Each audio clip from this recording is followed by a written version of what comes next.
Welcome to Man Does Tech, where I solve the problems you didn't even know you had. You begin by isolating the device, disconnect Wi-Fi and cellular, and enable airplane mode right away so the attacker loses live access. Next, trigger a remote lock. Use Apple Find My or Google Find My so no one can use the phone. Once done, initiate a full backup to your cloud or a local computer. Make sure the backup is clean and recent because you will need it after resets. These first moves stop ongoing access and preserve evidence and personal data. Now you perform a careful assessment and remediation. Run a reputable anti-malware scan to identify malicious apps and note timestamps and logs for later.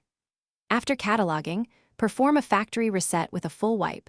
Do not rely on cache clears, because persistent malware often survives partial resets.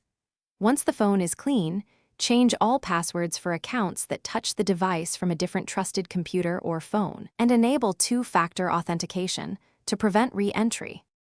Finish by notifying your carrier. Suspend or replace the SIM, report unauthorized charges, and request notes on the account.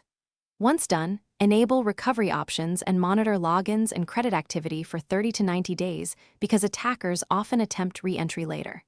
If you still see suspicious behavior, escalate to law enforcement and provide preserved logs and timestamps as evidence.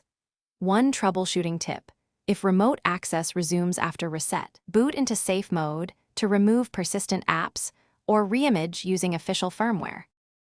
Thanks for watching. If you found this helpful, don't forget to like and subscribe.